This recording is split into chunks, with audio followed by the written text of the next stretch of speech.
ಎಲ್ಲ ಸ್ನೇಹಿತರಿಗೆ ನಮಸ್ಕಾರ. ಜ್ಞಾನಗಂಗೋತ್ರಿ ಸ್ಪರ್ಧಾತ್ಮಕ ಪರೀಕ್ಷಾ ತರಬೇತಿ ಕೇಂದ್ರ ವಿಜಯನಗರ ಬೆಂಗಳೂರು ಇಲ್ಲಿಗೆ ತಮಗೆಲ್ಲರಿಗೂ ಸ್ವಾಗತ. ಸ್ನೇಹಿತರೆ, ಎಲ್ಲರೂ ಕೂಡ KS ಮೇನ್ಸ್ ಎಕ್ಸಾಮಿನೇಷನ್ ಬರೆಯೋದಕ್ಕೆ ಸಜ್ಜಾಗ್ತಾ ಇದ್ದೀರಾ, ಹೌದಲ್ವಾ? ಸಬ್ಜೆಕ್ಟ್ಸನ್ನು ಓದೋದು ಒಂದು ಕಡೆ, ಯಾವ್ಯಾವ ಪೇಪರ್ ಇದೆ, ಏನು ಮಾಡಬೇಕು, ಹೆಂಗೆ ಓದಬೇಕು, ಇದೆಲ್ಲವನ್ನು ನೀವು ಮಾಡ್ತಾ ಇದ್ದೀರಾ. ಜ್ಞಾನಗಂಗೋತ್ರಿ ವತಿಯಿಂದ ಇವತ್ತಿಂದ PYQ ಸೀರೀಸ್ ಅಂದರೆ ಪ್ರೀವಿಯಸ್ ಇಯರ್ ಕ್ವೆಶ್ಚನ್ಸನ್ನು ಎಲ್ಲ ಸಬ್ಜೆಕ್ಟಿಂದು ಅದಾದ ಸಬ್ಜೆಕ್ಟ್ ಎಕ್ಸ್ಪರ್ಟ್ಸು ನಿಮಗೆ ಬಿಡಿಸಿ ಆ ಪ್ರಶ್ನೆಗಳನ್ನು ಹೇಗೆ ಉತ್ತರಿಸಬೇಕು ಅಂತ. ಪ್ರೀವಿಯಸ್ ಇಯರ್ ಕ್ವೆಶ್ಚನ್ಸ್ ಅಂತ ಹೇಳಿದ್ರೆ ಅದನ್ನು ಮತ್ತೆ ಕೇಳಲ್ಲ ಅಂತ ಯಾವುದೇ ನಿರ್ಬಂಧ ಇಲ್ಲ. ಹಾಗಂತ ಎಲ್ಲ ಪ್ರಶ್ನೆಗಳನ್ನು ಮತ್ತೆ ಕೇಳಲ್ಲ ಅನ್ನೋದು ನಮಗೆಲ್ರಿಗೂ ಗೊತ್ತಿದೆ. ಆದರೆ ಆ ಅಪ್ರೋಚ್ ಕೊಟ್ಬಿಡ್ತಾರಲ್ವ, ಹೀಗೆ ಪ್ರಶ್ನೆ ಬಂದರೆ ಫಾಡರ್ ಮೆಟೀರಿಯಲ್ ಏನು ತಗೋಬೇಕು, ನಾವು ಹೇಗೆ ಅದನ್ನು ಅಪ್ರೋಚ್ ಮಾಡಬೇಕು, ಹೇಗೆ ಬರಿಬೇಕು, ಈ ಎಲ್ಲದನ್ನು ಹೇಳ್ಕೊಡ್ತಾರೆ. ಸೊ ಇದು PYQs ಮೇಲೆ ಟ್ರೆಂಡನ್ನು ಕೂಡ ನಾವು ಊಹೆ ಮಾಡ್ಬೋದು. We can just imagine what will be the next trend based on the PYQs. That is difficulty level 7-8 ವರ್ಷ ಆಗಿಬಿಟ್ಟಿದೆ ಪರೀಕ್ಷೆಗಳು ಬರೆದು. ಹಾಗೆಯೇ ಡೈಮೆನ್ಷನ್ಸ್ ಚೇಂಜ್ ಆಗಿದೆ, ಜಗತ್ತು there is a paradigm shift. ಅದರಿಂದ ಬೇರೆ ಬೇರೆ ಥರದಲ್ಲಿ ಕೇಳಬಹುದು ಪ್ರಶ್ನೆಗಳು ಅನ್ನುವಂಥದ್ದು.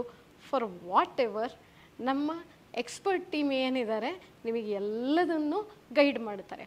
Before we jump into PYQs or answer writing, ನಾವು ಇದಕ್ಕೆ ಬರೋಕ್ಕೆ ಮೊದಲು ನಾವೇನು ಗೊತ್ತಾ, ಕ್ವೆಶ್ಚನ್ ಡೈರೆಕ್ಟಿವ್ಸ್ ಅಂತ ಕರಿತೀವಿ, ಹೌದಾ? ಹಾಗಂತಂದರೆ ನಮಗೆ ನಿರ್ದೇಶನಗಳಿರುತ್ತೆ.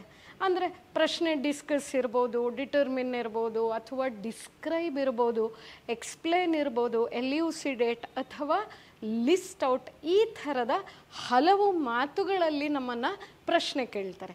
ಯಾವುದೇ ಸಬ್ಜೆಕ್ಟಿನ ಮೇಲೆ ಯಾವುದೇ ಪದವನ್ನು ಬಳಸಿ ಅವರು ನಮಗೆ ಪ್ರಶ್ನೆಯನ್ನು ಕೇಳ್ತಾರೆ.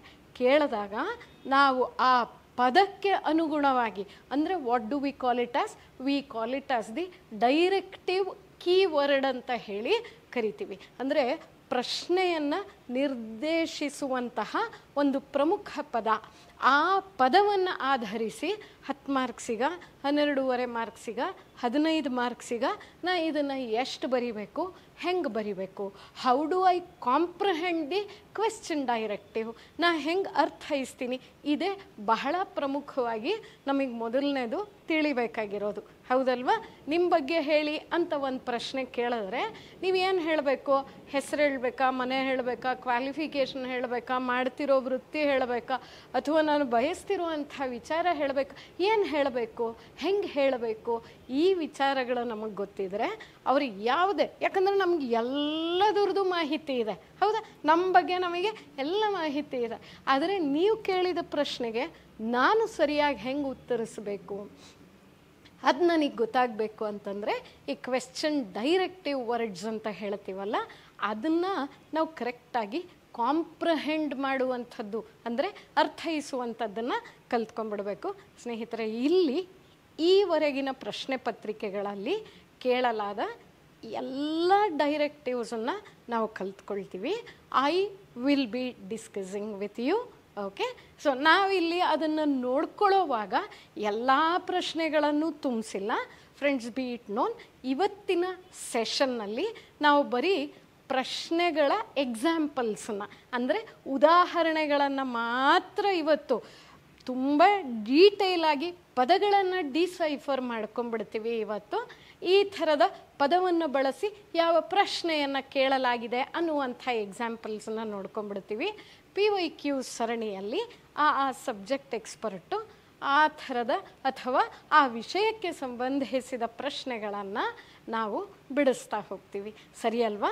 ಪ್ರತಿ ಪ್ರಶ್ನೆಯನ್ನು ಬಿಡಿಸ್ತೀವಿ, ನಿಮಗೆ ಕನ್ಸರ್ನ್ ಸಬ್ಜೆಕ್ಟ್ ಟೀಚರ್ ಬಿಡಿಸ್ತೀವಿ. ಅದಕ್ಕೆ ಮೊದಲು ಡೈರೆಕ್ಟಿವ್ಸನ್ನು ನಾವು ಕಲ್ತ್ಕೊಂಡ್ಬಿಡೋಣ. ಅದಾದ ನಂತರ V will B continuing with the series. ಈ ಸರಣಿ ಎಲ್ಲ 4+1 ಅಂದರೆ essay, rather 1+4 essay plus GS 1 2 3 4 ಇಷ್ಟಕ್ಕೂ ನಾವು ಹೇಳುವಾಗ ಆ ಫಾಡರ್ ಮೆಟೀರಿಯಲ್ನ ಕೊಟ್ಟಿರ್ತೀವಿ, ಹೇಳ್ತಾರೆ, ಪ್ರತಿ ಮಿನಿಸ್ಟ್ರು ಹೇಳ್ತಾ ಇರ್ತಾರೆ. ಹಾಗೆ ನಿಮಗೆ ಎಕ್ಸ್ಪ್ಲೇನ್ ಮಾಡಿದಾಗ ಪರೀಕ್ಷೆ ಯಾವತ್ತಾದರೂ ಅವ್ರು ಮಾಡಲಿ, ಅವ್ರು ಮಾಡೋ ಅಷ್ಟೊತ್ತಿಗೆ ನಾವು ಒಂದಷ್ಟು ಸಿದ್ಧತೆಯನ್ನಂತೂ ಮಾಡ್ಕೊಂಡ್ಬಿಡ್ತೀವಿ. We will be prepared to face the exam, but take it from me, you have to keep on writing. ಸಿಕ್ಕಾಪಟ್ಟೆ ಬರವಣಿಗೆ ನೀವು ಅಭ್ಯಾಸ ಮಾಡಬೇಕು. ಮತ್ತೊಂದು ಸೆಷನ್ನಲ್ಲಿ ಬರವಣಿಗೆ ಬಗ್ಗೆನೇ we will just try knowing, ಸರಿ ಅಲ್ವಾ? ಇವತ್ತಿನ ಈ ಸೆಷನ್ನಲ್ಲಿ we will just take some UPSC KPSC. UPSCದು ಪ್ರಶ್ನೆಗಳನ್ನು ತೊಗೊಂಡು ಡೈರೆಕ್ಟಿವ್ಸನ್ನ ಯಾಕೆ ತೊಗೊಂಡಿದ್ದೀವಿ ಅಂತ ಹೇಳಿದ್ರೆ, ಹೆಚ್ಚು ಕಡಿಮೆ KPSC ಅವರು UPSC ಟ್ರೆಂಡನ್ನ ಫಾಲೋ ಮಾಡ್ತಾರೆ.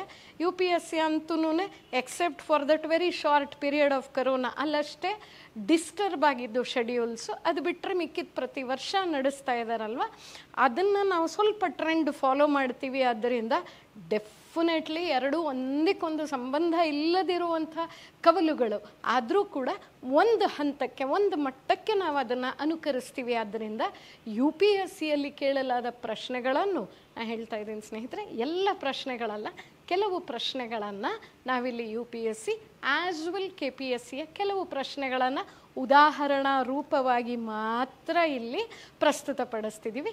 ಹಾಗೆ ಅದು ಕಂಟಿನ್ಯೂ ಆಗುತ್ತೆ ನಮ್ಮ ಸಬ್ಜೆಕ್ಟ್ ಎಕ್ಸ್ಪರ್ಟ್ಗಳ ಜೊತೆ, ಹೌದಲ್ವಾ?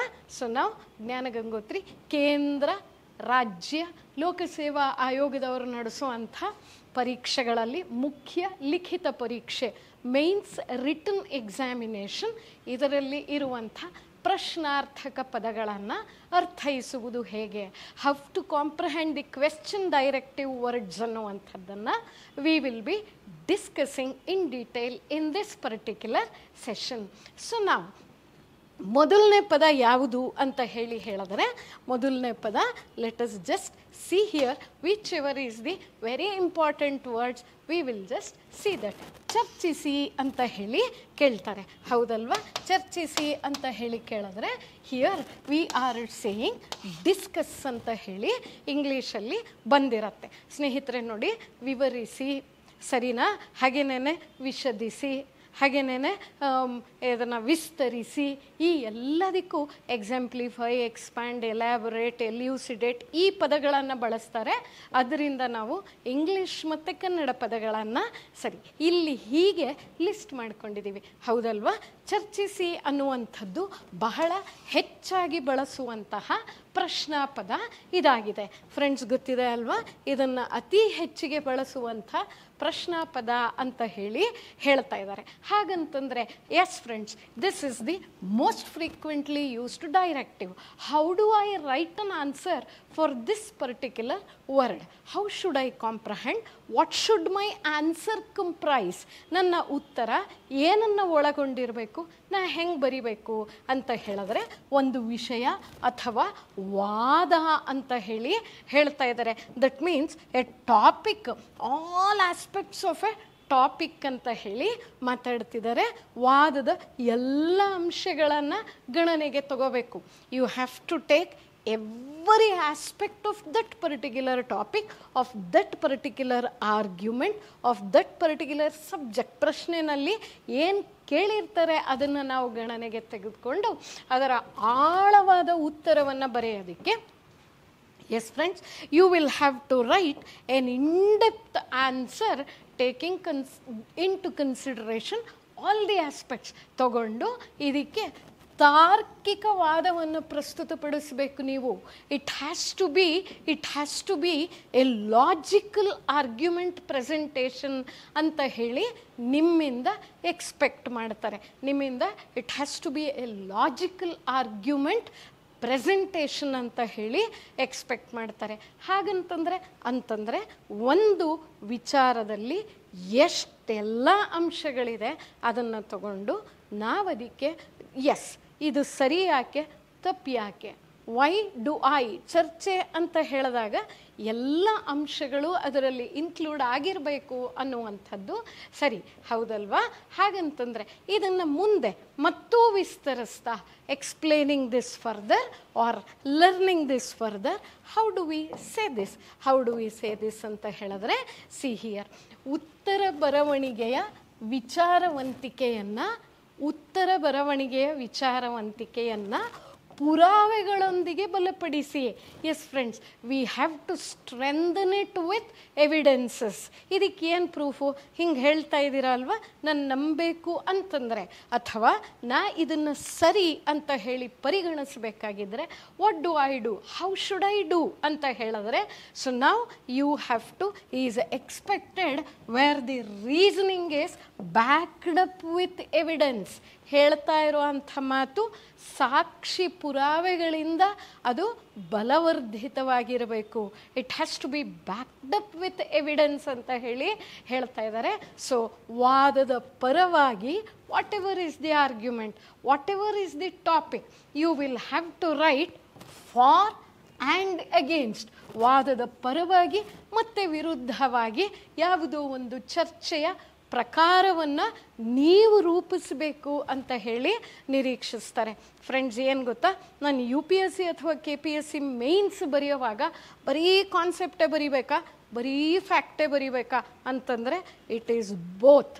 ನೀವು ಕೆಲವೊಂದು ರೀತಿಯ ಪದಗಳಿಗೆ ಕಾನ್ಸೆಪ್ಟು ಬರೀಬೇಕು, ಕೆಲವೊಂದಕ್ಕೆ ಫ್ಯಾಕ್ಟ್ಸು ಬರೀಬೇಕಾಗತ್ತೆ. ನೋಡ್ತೀವಿ ಅಂಥದ್ದನ್ನು, ಎಲ್ಲ ಪದಗಳನ್ನು ನಾವಿಲ್ಲಿ ನೋಡ್ತೀವಿ. ಆದರೆ ಇಲ್ಲಿ ನೀವೇ ಈ ಉತ್ತರವನ್ನು ರೂಪಿಸಬೇಕು. You have to structure the answer. So you should be knowing both concept as well whatever the subject is being asked for and against arguments. ಪರ ಮತ್ತು ವಿರುದ್ಧದ ವಾದಗಳೆರಡನ್ನೂ ನೀವು ಕಲ್ತ್ಕೊಂಡಿರಬೇಕು ಅಂತ. ಸರಿ ಅಲ್ವಾ? ನಾವು ಹಿಯರ್ ವಿಷಯವೊಂದನ್ನು ವಿಶಾಲವಾಗಿ ವ್ಯಾಪಿಸಬೇಕು.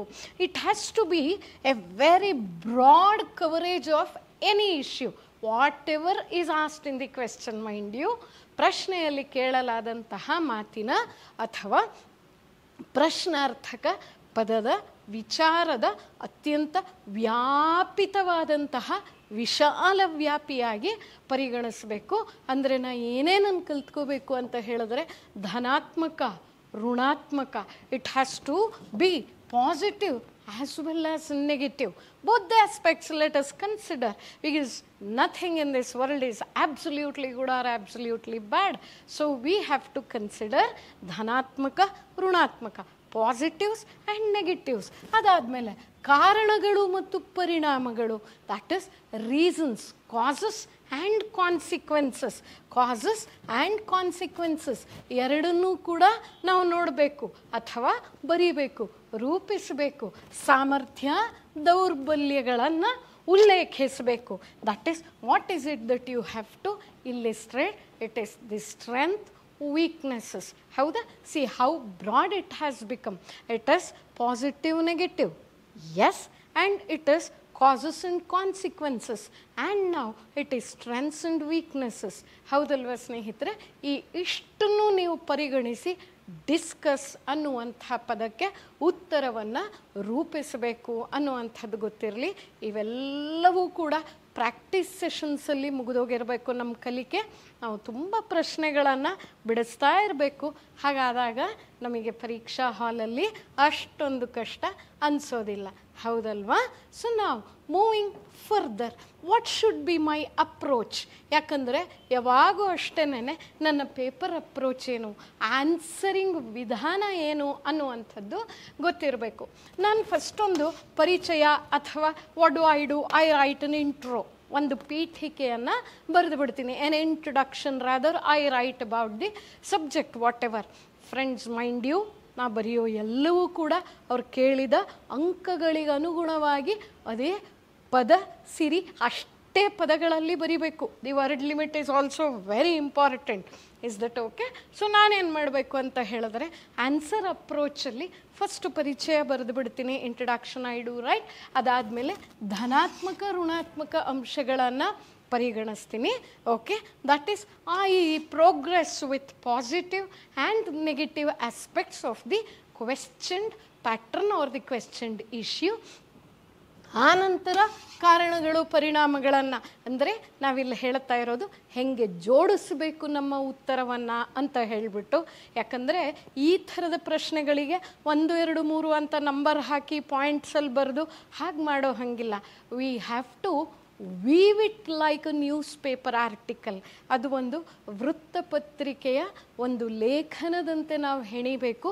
ಅದರ ಮಧ್ಯದಲ್ಲಿ ನಾವು ಮೈಂಡ್ ಮ್ಯಾಪ್ಗಳನ್ನು ಹಾಕಬೇಕು. ನಾ ಹೇಳ್ತಿದ್ದೀನಲ್ಲ ಸ್ನೇಹಿತರೆ, PYQs ಮಾಡೋವಾಗ ಹೆಚ್ಚಿಗೆ ಒಂದೇ ಪ್ರಶ್ನೆ ಅದನ್ನು ತಗೊಂಡು ಅದನ್ನು ನಾವು ಅಲ್ಲಿ ಕೊಟ್ಟಿರೋ ಪದಕ್ಕೆ ಅನುಗುಣವಾಗಿ ಡಿಸ್ಕ್ರೈಬ್ ಮಾಡ್ತಾ ಫಾರ್ಡರ್ ಮೆಟೀರಿಯಲ್ನ ಹಾಕ್ತಾ ಅಲ್ಲಿ ನಾವು ನಿಮಗೆ ಮೈಂಡ್ ಮ್ಯಾಪ್ಸನ್ನು ಕೂಡ ಹೇಳ್ಕೊಡ್ತೀವಿ. As for today's session it is deciphering the words. ಹೌದಲ್ವಾ? ಕಾರಣ ಪರಿಣಾಮಗಳು ಅನುಸರಿಸಬೇಕು. ಅದಾದ ನಂತರ ಅಗತ್ಯ ಪುರಾವೆಗಳೊಂದಿಗೆ ತಾರ್ಕಿಕವಾದ ಅಂತ ಹೇಳಿಬಿಟ್ಟು after causes consequences we have to provide with necessary evidence. ಏನನ್ನೆಲ್ಲ ಒದಗಿಸಬೇಕು ಅಂತ ಹೇಳ್ತಿದ್ದಾರೆ ಅಂದರೆ ಪರಿಹಾರಗಳನ್ನು ಒದಗಿಸಬೇಕು. ಸಲ್ಯೂಷನ್ಸ್, ಸಲಹೆಗಳು, ದಟ್ ಈಸ್ ಸಜೆಷನ್ಸ್. ಉದಾಹರಣೆಗಳು, that is examples. So we will have to give it in a very logical manner. ಒಂದು ತಾರ್ಕಿಕ ಭಾವದಲ್ಲಿ ನಾವು ಈ ಎಲ್ಲವನ್ನು ಕೂಡ ತಾರ್ಕಿಕ ಪುರಾವೆಗಳೊಂದಿಗೆ ನಾವಿದನ್ನು ಒದಗಿಸಬೇಕು ಅಂತ. ಎಕ್ಸಾಂಪಲ್, 2016 UPSC ಪೇಪರ್ನ ತಗೊಂಡಾಗ discuss the role of women in India's freedom moment during the Gandhian era ಅಂತ ಹೇಳಿ ಕೇಳಿದ್ದಾರೆ. ಡಿಸ್ಕಸ್ ಅಂತ ಕೇಳಿರೋದ್ರಿಂದ ನಮಗೆ ಗೊತ್ತಿದೆ ಆಳವಾಗಿ ಬರಿಬೇಕು. It has to be deep intensive and wide extensive. ವಿಸ್ತಾರವಾಗಿಯೂ ಇರಬೇಕು, ಆಳವಾಗಿಯೂ ಇರಬೇಕು ಅನ್ನುವಂಥದ್ದು ಈ ಪ್ರಶ್ನೆ. ಸ್ನೇಹಿತರೆ, ನಮಗೆ KS ಸಿಗೋದು 3 ವರ್ಷದ ಅಥವಾ 3 ಪರೀಕ್ಷೆಗಳ ಪ್ರಶ್ನೆ ಪತ್ರಿಕೆಗಳು ಉದಾಹರಣೆಗೆ ಸಿಗೋದರಿಂದ ಸ್ವಲ್ಪ ಹೆಚ್ಚಿಗೆ UPSC ಪತ್ರಿಕೆಗಳನ್ನು ಸ್ವಲ್ಪ ಹಿಂದಿನವರೆಗೆ ನಾವು ತಗೊಂಡಿದ್ದೀವಿ ಇಲ್ಲಿ. ಸರಿ ಅಲ್ವಾ? ಸೊ ಇದನ್ನು discuss the role of women in India's freedom moment during the Gandhian era. Gandhi ಯುಗದಲ್ಲಿ ಭಾರತದ ಸ್ವಾತಂತ್ರ್ಯ ಚಳುವಳಿಯಲ್ಲಿ ಮಹಿಳೆಯರ ಪಾತ್ರವನ್ನು ಚರ್ಚಿಸಿ ಅಂತ ಹೇಳಿ ಕೇಳಿದ್ದಾರೆ. ಓಕೆನಾ? ಈ ಪ್ರಶ್ನೆಗಳಿಗೆ ದಯವಿಟ್ಟು ನಿಮ್ಮ ಉತ್ತರಗಳನ್ನು ಬರೆಯುತ್ತಾ ನೀವು ಪ್ರಾಕ್ಟೀಸ್ ಮಾಡೋದಕ್ಕೆ ಪ್ರಯತ್ನಿಸಿ. ತಪ್ಪು ಸರಿ ಆಯಿತು ಇಲ್ಲ ಆ ನಂತರದಲ್ಲಿ, ಸರಿ ಅಲ್ವಾ? So you will have to write this. Okay, ಮತ್ತೊಂದು ಪ್ರಶ್ನೆ ಕೇಳಿದ್ದಾರೆ. ಭಾರತ ಸಂವಿಧಾನವು ಬಲವಾದ ಕೇಂದ್ರ ಸರ್ಕಾರ ಮತ್ತು ದುರ್ಬಲ ರಾಜ್ಯಗಳನ್ನು ಒದಗಿಸುತ್ತದೆ ಅಂತ ಹೇಳಿ ಕೇಳಿದ್ದಾರೆ. ಚರ್ಚಿಸಿ ಅಂತ ಹೇಳ್ತಾರೆ. ಮೊದಲು ಚರ್ಚೆ, that is for and against. ತಾರ್ಕಿಕ ವಾದಗಳು, ಪುರಾವೆಗಳನ್ನು ಬಳಸಿ ನಮ್ಮ ಉತ್ತರವನ್ನು ಬಲಪಡಿಸುವುದು ಅಂತ. The constitution of India provides for strong central government and weak states. They say discuss. This is 2014 KPSC question. So what we need to do, we have to write a debate, then we come to the logical arguments with regard to this. This has to be strengthened by using the necessary evidences. Is that okay, friends? ಹೋಗೋಣ ಅಲ್ವಾ ಹಾಗಾದರೆ ಮುಂದಕ್ಕೆ? Yes. And now we come to the next word. ಮುಂದೆ ಏನಂತ ಕೇಳ್ತಾರೆ ನಮ್ಮನ್ನು ಅಂತ ಹೇಳಿದ್ರೆ, see here they are asking ವಿಮರ್ಶಾತ್ಮಕವಾಗಿ ಚರ್ಚಿಸಿ ಅಂತ ಹೇಳಿ. ಇಷ್ಟೋ ತನಕ ಕೇಳಿದ್ದೇನು ಜಸ್ಟ್ ಡಿಸ್ಕಸ್ ಅಂತ ಕೇಳಿದ್ರು. ಇಲ್ಲಿ ಮತ್ತೆ ಕೇಳ್ತಾ ಇದ್ದಾರೆ ಕ್ರಿಟಿಕಲಿ ಡಿಸ್ಕಸ್ ಅಂತ ಹೇಳಿ ಕೇಳ್ತಾ ಇದ್ದಾರೆ. ಅಂದರೆ ನೀವು ಇದುವರ ತನಕ ಒಂದು ನಿಲುವಲ್ಲಿ ವಾದ ಮಾಡ್ತಾ ಇದ್ದೀರಾ, ಈಗ ವಿಮರ್ಶೆ ಮಾಡಬೇಕು. ಸರಿನಾ ತಪ್ಪಾ ಅಂತ. ಹೌದು, ಇದಿಷ್ಟು ಫಾರ್ ಇದೆ, ಇದಿಷ್ಟು ಎಗೇನ್ಸ್ಟ್ ಇದೆ, ಇದಿಷ್ಟು ಲಾಜಿಕಲಿ ಆ್ಯಂಡ್ ಹೀಗೆ ಹೇಳಿದ್ರಿ ಡಿಸ್ಕಸ್ಗೆ. ಆದರೆ ವಿಮರ್ಶಾತ್ಮಕವಾಗಿ ನೀವು ಹೇಳಬೇಕು ಅಥವಾ ಚರ್ಚಿಸಬೇಕು ಅಂದರೆ ಪ್ರಶ್ನೆಗಳು ಸಾಧಾರಣವಾಗಿ ಡಿಸ್ಕಸ್ಸಲ್ಲೇ ನಮಗೆ ಗೊತ್ತಾಗಿದೆ ಅತ್ಯಂತ ವಿಶಾಲವಾದ ವ್ಯಾಪ್ತಿಯನ್ನು ಹೊಂದಿರುತ್ತೆ ಅಂತ ಹೇಳಿಬಿಟ್ಟು. They are very broad based in nature. Very broad based in nature, ಅದು ಹೌದು. ಸ್ವಾಭಾವಿಕವಾಗಿಯೇ ವಿಶಾಲ ವ್ಯಾಪ್ತಿಯನ್ನು ಹೊಂದಿರುತ್ತೆ, ಅದು ಸರಿ. ಏನು ನಿಯತಾಂಕಗಳನ್ನು ನಾವು ಅನುಸರಿಸಬೇಕು, what are the parameters here ಅಂತ ಹೇಳಿದ್ರೆ, ಚರ್ಚಿಸಿ ಅಂತಲೇ ಇರುತ್ತೆ ಹೌದು, ಆದರೆ ನಿರ್ದಿಷ್ಟ ವಿಷಯದ ಬಗ್ಗೆ ಟೀಕೆಯ ಅಂಶಗಳು. ಟೀಕೆ ಅಂತಂದರೆ ಯಾವಾಗಲೂ you should not take it in a negative ಸೆನ್ಸೇ ಅಲ್ಲ. ಅದು ಟೀಕೆ ಅಂತ ಹೇಳಿದ್ರೆ ಇದು ಮಾಡ್ತಾ ಇದ್ದಾರೆ ಇವಾಗ, ಇನ್ನೊಂದು ಸ್ವಲ್ಪ ಈ ಥರ ಬದಲಾವಣೆ ಮಾಡಿದ್ದಿದ್ರೆ, ಪರ್ಯಾಯಗಳನ್ನು ಸೂಚಿಸುತ್ತಿದ್ದರೆ ಅದು ಸರಿಯಾಗ್ತಿತ್ತು ಅನ್ನುವಂಥದ್ದನ್ನು ನೀವು ಬರಿಬೇಕಾಗುತ್ತೆ. The parameters followed is same as discuss is that okay, whereas the points of criticism is expected of a given topic. ಒಂದು ವಿಚಾರವನ್ನು ಕೊಟ್ಟಿದ್ದಾರೆ ಅಂತಂದರೆ ಆ ವಿಚಾರದಲ್ಲಿನ ಅಂಶಗಳ ಮೇಲೆ ನೀವು ವಿಮರ್ಶಿಸಬೇಕು critically.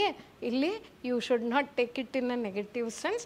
It has to be criticism ಅಂದರೆ ಇಟ್ ಹ್ಯಾಸ್ ಟು ಬಿ ಇಲ್ಲ ಇದು ಸರಿಯಾಗಿದೆ ನಿಮಗೆ ಹೇಳುವಷ್ಟು as an administrator, as an officer you will have to have a stand of your own. ಅದಕ್ಕೆ ಗೊತ್ತಿದ್ದಿರಬೇಕು ಅಂತ, ಹೌದಲ್ವಾ? ಹಾಗಾದರೆ ಹೋಗೋಣ ಅಲ್ವಾ ಮುಂದೆ ಹೋಗಬೇಕು ಅಂದರೆ ಹೇಗಿರಬೇಕಿದು? This has to be something like this. ಒಂದು ಚರ್ಚೆ ಮಾಡ್ತೀವಿ, ಚರ್ಚೆ ಮಾಡಿದ್ಮೇಲೆ ಇದು ಸರಿ ಇದೆಯಾ ಇಲ್ವಾ ಅನ್ನುವಂಥ ಒಂದು ಮೌಲ್ಯಮಾಪನವನ್ನು ಮಾಡಿಬಿಡ್ತೀವಿ. ಅದಕ್ಕೆ ಚರ್ಚೆ ಪ್ಲಸ್ ಮೌಲ್ಯಮಾಪನ ಅಂತ ಹೇಳ್ತಾ ಇದ್ದೀವಿ. So it has to be discuss plus evaluated. You have discussed everything, the positives, the negatives, you have discussed the causes, the consequences, everything. But now let me evaluate, is it correct, is it wrong, or how do I write ಅನ್ನುವಂಥದ್ದನ್ನು discuss plus evaluate ಥರ ಇರುತ್ತೆ. That is critically discuss ಅಂತ ಹೇಳಿಬಿಟ್ಟು, ಸರಿ ಅಲ್ವಾ? ಈ ರೀತಿಯ ಪ್ರಶ್ನೆಗಳಲ್ಲಿ ಧನಾತ್ಮಕ ಅಂಶಗಳೊಂದಿಗೆ ಋಣಾತ್ಮಕ ಅಂಶಗಳನ್ನೂ ಬರೆಯಬೇಕು. That is the negative along with positive should be return. Negatives along with positives should be return ಅನ್ನುವಂಥದ್ದು ನಮಗೆ ಗೊತ್ತಿರಲಿ. ಹಾಗೆಯೇ ಇದರಲ್ಲಿ ಎಕ್ಸ್ಪೆಕ್ಟೇಷನ್ ಏನು ಗೊತ್ತಾ? ಡಿಸ್ಕಸ್ಸಲ್ಲಿ ನೀವು ಎಲ್ಲ ಬರೆದಿದ್ದೀರಾ ಅನ್ಡೌಟೆಡ್ಲಿ ಎಸ್, ಬಟ್ ಪ್ರತಿ ಪ್ರಶ್ನೆಗೆ ವಿದ್ಯಾರ್ಥಿಯೇ, the aspirant himself or herself should express ಸ್ವಯಂ ದೃಷ್ಟಿಕೋನ. ನಿಮಗೆ ನಿಮ್ಮ ಅನಿಸಿಕೆ ಏನು, ನಿಮ್ಮ ಆಲೋಚನೆ ಏನು, ಸರಿ ತಪ್ಪುಗಳನ್ನು ನೀವು ಹೇಗೆ ಬಲವರ್ಧಿಸ್ತೀರಾ ಅನ್ನುವಂಥದ್ದಕ್ಕೆ students own perspective with regard to the given question would be appreciated ಅಂತ ಹೇಳ್ತಾ ಇದ್ದಾರೆ. ಹಾಗಂತ ಹೇಳಿ ಆನ್ಸರಲ್ಲೆಲ್ಲ ನನ್ನ ಪ್ರಕಾರ ನನ್ನ ಅಭಿಪ್ರಾಯ ನಾ ಹೇಳ್ದಂಗೆ ಈ ಥರ ಅಂತಲ್ಲ, ಆದರೆ ನೀವು ಬರೆಯೋ ಅಂಥದ್ದನ್ನು ಬಲವಾಗಿ ಪ್ರಸ್ತುತಪಡಿಸಬೇಕು. ಸರಿ ಅಲ್ವಾ? ನಾವು PYQ ಸರಣಿ ಮಾಡೋವಾಗ ಈ ಎಲ್ಲ ಪದಗಳು ಬಂದಿದ್ದಾವೆ. ಆ ನಿರ್ದಿಷ್ಟವಾದ ಪ್ರಶ್ನೆಗಳನ್ನೇ ತಗೊಂಡು ಅದದು ಸಬ್ಜೆಕ್ಟ್ ಎಕ್ಸ್ಪರ್ಟ್ಗಳು ಮಾತಾಡ್ತೀವಿ. ಸರಿ ಅಲ್ವಾ? ಹಾಗಾದರೆ ಹೋಗೋಣ ಅಲ್ವಾ ಮುಂದಕ್ಕೆ? We will just move further. Yes friends, ನಾವು we will just see the examples. ಏನೇನಪ್ಪ ಇದೆ ಎಕ್ಸಾಂಪಲ್ಸು ಇದಕ್ಕೆ ಅಂತ ಹೇಳಿದ್ರೆ, ಒಂದು ಅಹಿಂಸೆಯ ಬಗ್ಗೆ ಗಾಂಧೀಜಿಯವರ ದೃಷ್ಟಿಕೋನ. ತಪ್ಪೋ ಸರಿನೋ? ನೀವೇನು ನಿಲುವು ತಗೊಳ್ತೀರಾ? ನೀವು ಹೇಳಬೇಕು. That is what they said. Students perspective is more appreciated. ನಿಮ್ಮದೇ ವಿದ್ಯಾರ್ಥಿಯ ನಿಲುವೆ ಅಥವಾ ದೃಷ್ಟಿಕೋನವನ್ನೇ ನಿರೀಕ್ಷಿಸ್ತಾರೆ ಅಂತ ಹೇಳಿಬಿಟ್ಟು. ಅದಾದಮೇಲೆ ಬರೀತಾರೆ, ಕರ್ನಾಟಕದ ಪ್ರಮುಖ ರಫ್ತು ವಸ್ತುಗಳನ್ನು ವಿಮರ್ಶಾತ್ಮಕವಾಗಿ ಚರ್ಚಿಸಿ. ನೋಡಿ ಇಲ್ಲಿ ಇದು ನೋಡ್ಕೊಳ್ಳಿ, ಕರ್ನಾಟಕದ ಪ್ರಮುಖ ರಫ್ತು ವಸ್ತುಗಳನ್ನು ವಿಮರ್ಶಾತ್ಮಕವಾಗಿ ಚರ್ಚಿಸಿ ರಫ್ತು ಉತ್ತೇಜಿಸಲು ಕರ್ನಾಟಕ ಸರ್ಕಾರ ಕೈಗೊಂಡಿರುವ ಪ್ರಮುಖ ಕ್ರಮಗಳು ಯಾವ್ಯಾವುದು ಅನ್ನುವಂಥದ್ದನ್ನು ಎಕನಾಮಿಕ್ಸ್ ಭಾಗದಲ್ಲಿ KPSC 2015 ಬರೆದಿದ್ದಾರೆ. ಸ್ನೇಹಿತರೆ, ಏನು ಗೊತ್ತಾ? 14, 15, 17, 18, 19, 20 ಅದು ನೋಟಿಫಿಕೇಷನ್ ಡೇಟ್ಸು, ಪರೀಕ್ಷೆ ಬರೆದಿರುವಂಥ ಡೇಟ್ಸು ಅದು ಎಲ್ಲಿದೆ ಅದು ಹಾಗೆ ಒಂದು ಸ್ವಲ್ಪ ಬದಲಾವಣೆಯಲ್ಲಿ ಅದು ಇದ್ದಿರುತ್ತೆ. ಅದು ಕರೆಕ್ಟಾಗಿದೆ ಅಲ್ಲಿಗೆ. ಸೊ 14 ಅಂದರು ಮತ್ತು 15ರಲ್ಲಿ ಎಲ್ಲಿ ಕಾಲಾಗಿಲ್ಲ ಅಂತ ಯೋಚನೆ ಮಾಡಿಬಿಡಿ. ಇದನ್ನು ನೋಡಿಕೊಂಡ್ರೆ ನಿಮಗೆ ಗೊತ್ತಾಗುತ್ತೆ. ಸರಿ ಅಲ್ವಾ? So what is it that they are asking? Critically discuss. ಇಲ್ಲಿ ಕ್ರಮಗಳು ಯಾವುವು ಅನ್ನೋದನ್ನು ವಿಮರ್ಶಾತ್ಮಕವಾಗಿ ಚರ್ಚಿಸಿ ಅಂತ ಹೇಳಿ ಬರೆದಿದ್ದಾರೆ. Critically discuss the prominent export items of Karnataka. Prominent export items of Karnataka ನಿಗಾ ವಹಿಸಬೇಕು. ಪ್ರತಿ ಮಾತು ಪ್ರತಿ ಪದವೂ ನಮಗೆ ಬಹಳ ಇಂಪಾರ್ಟೆಂಟು. ಆಫ್ ಕರ್ನಾಟಕ ಅಂತ ಹೇಳಿ ಕೇಳ್ತಾ ಇದ್ದಾರೆ. What are the important measures taken by the government of Karnataka to promote exports ಅಂತ ಹೇಳಿ ಕೇಳಿದ್ರು. ಸರಿ ಅಲ್ವಾ? That is KPSC 2015. They have asked in the economics part, that is GS 1. Is that okay, friends? So we will just move further. ಹೌದಲ್ವಾ? Examples ಕೊಟ್ಟಿದ್ದಾರೆ. We will just move further to the next type. ಹೌದಾ? So now next question word, rather a directive. ಮುಂದಿನ ಪ್ರಶ್ನಾರ್ಥಕ ಪದ ಯಾವುದು ಅಂತ ಹೇಳಿ ಕೇಳಿದ್ರೆ ಮುಂದೆ ಹೇಳ್ತಾ ಇದ್ದಾರೆ ಮೌಲ್ಯಮಾಪಿಸಿ ಅಂತ ಹೇಳಿ ಕೇಳ್ತಾ ಇದ್ದಾರೆ. You will have to evaluate ಅಂತ. ಸರಿ ತಪ್ಪು ತೂಕ, it has to be a very balanced answer. ಎಲ್ಲೂ ಕೂಡ ನಾವು ಪಕ್ಷಪಾತವನ್ನು ಮಾಡಬಾರ್ದು. ನಾವು ಮೌಲ್ಯಮಾಪಿಸಬೇಕು ಅಂದರೆ ನಿಷ್ಪಕ್ಷಪಾತವಾಗಿ ಬರಿಬೇಕು ಅಂತ ಹೇಳಿ. ಸರಿ ಅಲ್ವಾ? ಒಂದು ಸಿದ್ಧಾಂತ ಅಥವಾ let us say some theory, some principle, some tenet is taken.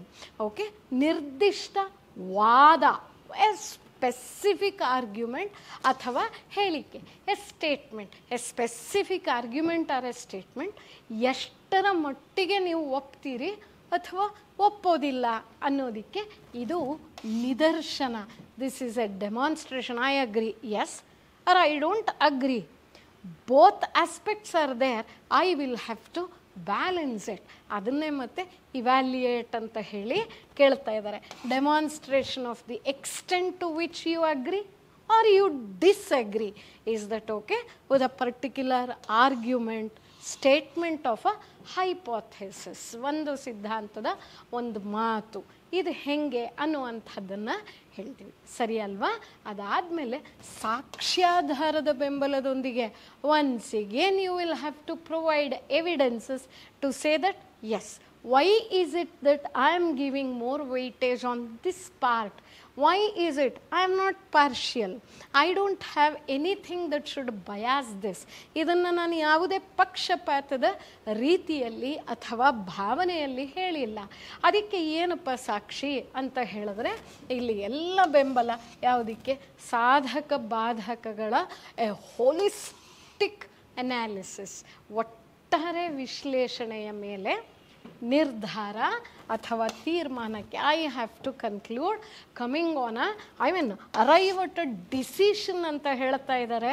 Rather than a conclusion, mere conclusion, it is a decision. ಹೌದು ಇದೆ ಅಂತ ಹೇಳೋದು ಯಾವಾಗ ಅಂತ ಹೇಳಿದ್ರೆ it is an overall ಅಥವಾ a holistic analysis of the pros and ಕಾನ್ಸ್.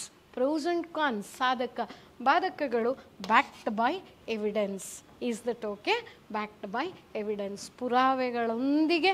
ನಾವು ಏನೇ ಮಾತಾಡಿದ್ರು ತರ್ಕ ಇರಬೇಕು, ಪುರಾವೆ ಇರಬೇಕು, ಚರ್ಚೆ ಮಾಡಬೇಕು, ಮೌಲ್ಯಮಾಪನವನ್ನು ಮಾಡಬೇಕು, ಸರಿ ತಪ್ಪುಗಳನ್ನು ತಿಳಿಸ್ಬೇಕು. ನಮ್ಮ ಕೆಲಸ ಅದೇ ಅಲ್ವಾ ಮುಂದೆ ಸರ್ಕಾರದೊಳಗೆ. When you are an administrator you will have to have your own thinking based on whatever we have learnt, not in the books, but in the days wherein the government process has gone by, the history has gone by, or the subject not as in the books. Books should support whatever is the practical application. ಸರಿ ಅಲ್ವಾ ಸ್ನೇಹಿತರೆ? ನಾವಿದನ್ನು ಹೆಂಗೆ ಅಳವಡಿಸ್ತೀವಿ ಅನ್ನುವಂಥದ್ರ ಮೇಲೆ ನಮ್ಮ ಚಿಂತನೆಗಳನ್ನು ಹಾಕ್ತಾ ಬರಿಬೇಕು ಅನ್ನುವಂಥದ್ದನ್ನು ನೋಡ್ಕೊಂಬಿಡಿ. ಸರಿ ಅಲ್ವಾ? ಇಲ್ಲಿ ಮತ್ತೆ ಮುಂದುವರಿಸ್ತಾ ಇವ್ಯಾಲ್ಯೂಯೇಟ್ ಬಗ್ಗೆ ಏನು ಹೇಳ್ತಾರೆ? ನಿಮ್ಮ ಅಧ್ಯಯನದ ಭಾಗದಲ್ಲಿನ ಹೇಳಿಕೆ ಅಥವಾ ಅಧ್ಯಯನದ ವಿಚಾರಣೆಗಳು ಅಥವಾ ವಿಚಾರಗಳು ಅಂತ ಹೇಳೋಣ, ಎಷ್ಟರ ಮಟ್ಟಿಗೆ ನಿಜವೆಂದು ನೀವು ನಿಮ್ಮ ತೀರ್ಪನ್ನು ನೀಡಬೇಕು. Is that okay?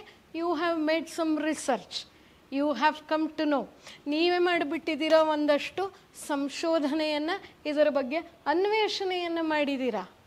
ಅದಕ್ಕೆ ಇದು ತೀರ್ಪನ್ನು ಹೀಗೆ ಕೊಡ್ತೀನಿ ಅಂತ ಹೇಳಿದಾಗ ಎಷ್ಟು ಅವುಗಳನ್ನು ಎಷ್ಟರ ಮಟ್ಟಿಗೆ ನೀವು ಒಪ್ತೀರಿ ಒಂದು ತೀರ್ಮಾನವನ್ನು ಎಷ್ಟರ ಮಟ್ಟಿಗೆ ಹೋಗ್ತೀರಾ. ಅಂದರೆ ಹೀಗೆ ಅಂತ ನಾ ಯಾವುದನ್ನು ಕನ್ಕ್ಲೂಡ್ ಮಾಡಿಬಿಟ್ಟೆ ಅಂತಂದರೆ ಅದಕ್ಕೆ ನೀವು ಮಾಡಿರುವಂಥ ರಿಸರ್ಚ್ ಅಥವಾ ಸಂಶೋಧನೆ ನಿಮ್ಮದೇ ಆದಂಥ ಒಂದು ಅವಗಾಹನೆ ಇರಬೇಕು, ಹೌದಲ್ವಾ? ಆ ಅನ್ವೇಷಣೆಯ ಪಥದಲ್ಲಿ ನೀವು ಏನು ನೋಡಿದ್ದೀರಾ, is it true or untrue, or is it true, true to what extent, ಎಷ್ಟರ ಮಟ್ಟಿಗೆ ಅನ್ನುವಂಥದ್ದು, to what extent you agree with them ಅನ್ನುವಂಥದ್ದನ್ನು ಬರಿಬೇಕು. As per your agreement or disagreement within the within the given what do you say, with the given argument provide the necessary evidences ಅಂತ ಹೇಳ್ತಾ ಇದ್ದಾರೆ. Final conclusion R judgment ಯಾವುದು ಅಷ್ಟೇನೆ ನಾನು ನಿರ್ಣಾಯಕವಾಗಿ ಹೇಳಿಬಿಟ್ಟೆ ಅಂದರೆ it is based on evidences, ಸರಿ ಅಲ್ವಾ? Various factors that justifies your decision. ಈ ಎಲ್ಲವನ್ನು ಕೂಡ you will have to write, ಹೌದಾ?